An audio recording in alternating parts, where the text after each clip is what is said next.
ครับในภาษาละนานั่นนะครับมาเวลาเอาอาหารเพื่อนเขียนนะครับมาอาจจะแตกต่างกันนะครับก็ฟังไปทึกทักเปล่านะครับว่าเพื่อนเขียนผิดเขียนถูกนะครับเพราะว่าอันเจ้าละนานั่นนะสมัยก่อนนั่นนั้นในโบราณนั่นนะเปิ้นมีหลายเผ่าพันธุ์นะครับมีอยู่4-5เผ่าพันธุ์เนี่ยอาศัยอยู่ในแคว้นนี้นะครับได้แก่ เจ้า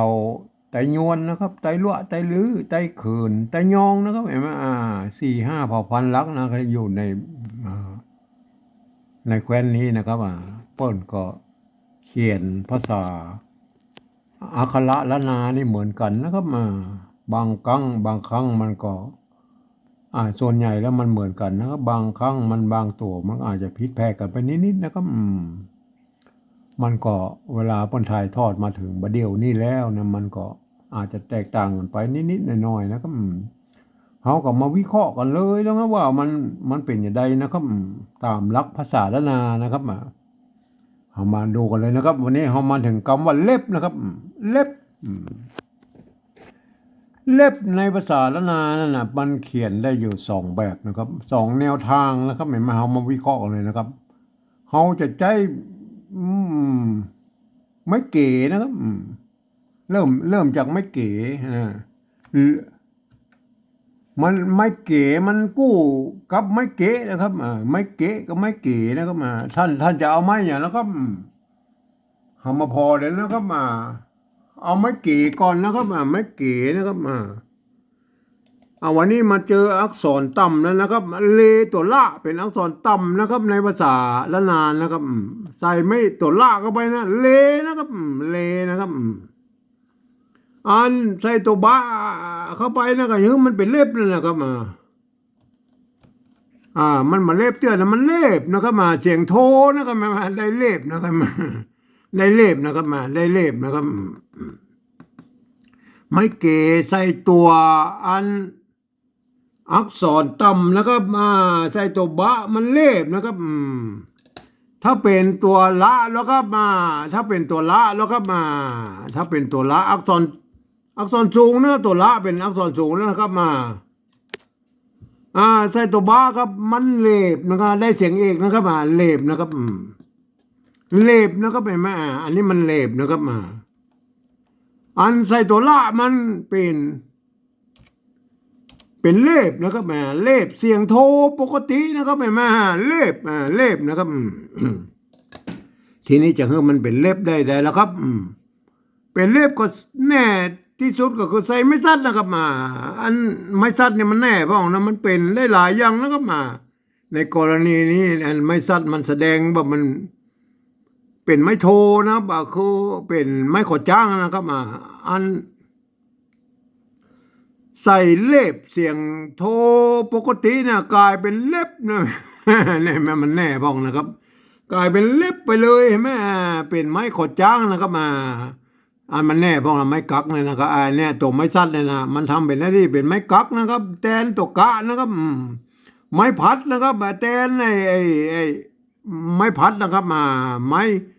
ขอจ้างแล้วก็อันนี้ทำหน้าที่เป็นไม้ขอจ้างแล้วนะครับเห็นไหมอันนี้เป็นทำเป็นหน้าที่เป็นไม้ขอจ้างแล้วนะครับเห็นไหมเปลี่ยนขึ้นเสียงแล้วก็เอาเสียงมันขึ้นไม่แถมนะครับเล็บนะครับมันจะทำเมื่อเสียงมันต่ำลงก็ได้นะครับไม้จัดเนี่ยมันร้ายนะเป็นทำ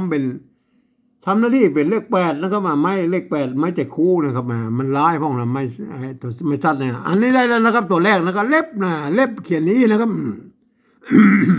อันตัวที่2นะครับตัวที่2เขาใช้ไม้เก๋นะครับไม้เก๋นะครับตัวไม้เก๋นะครับเก๋นะครับเก๋มันทีค่าสลัดเก๋มันลัดสละนะครับเก๋นะครับใส่ตัวล่าเข้าไปเล่นะครับเห็นไหมใส่อักษรต่ำไปเล่นะครับถ้าใส่อักสูงไว้นะก็คือตัวละนะครับเละนะครับเละนะเป็นเละนะครับเป็นเละนะครับ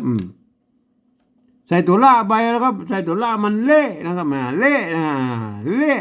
เมื่อมันเละก็เสียงตีอยู่แล้วนะครับเละนะครับสะกดด้วยตัวบ้าแล้วครับมันเล็บเลยนะครับเละ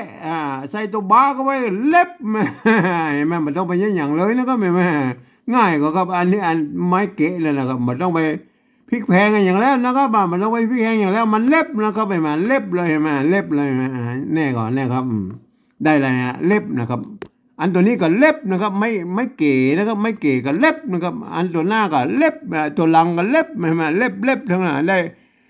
มันมี2 แนวทางนั่นนะที่จะเขียนได้นะครับเล็บนะครับเล็บแม่มัน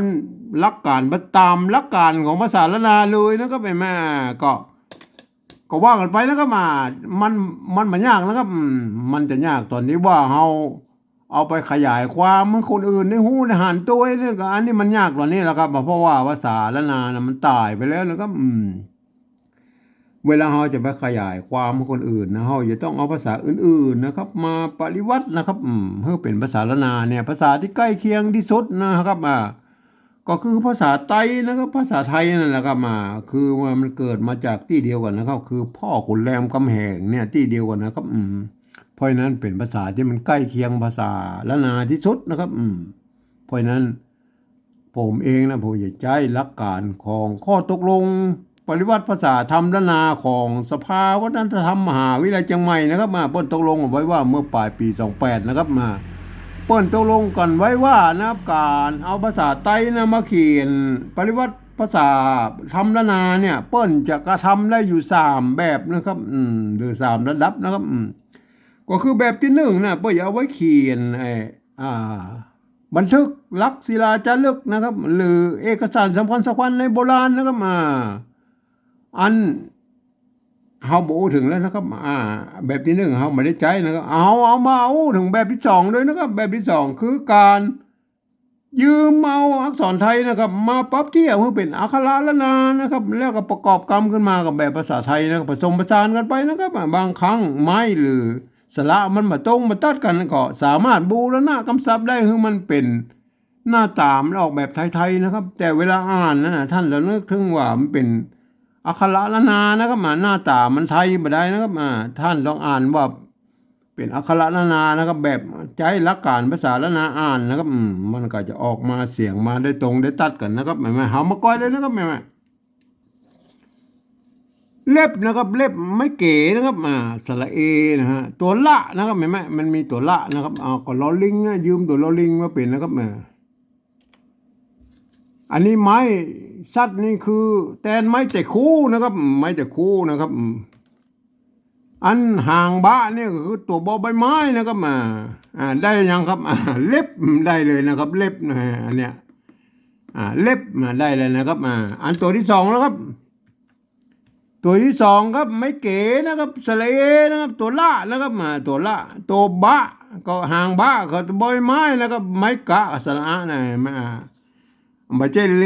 บะนะครับไม่ใช่เลบะนะครับท่านต้องอ่านเพื่อเป็น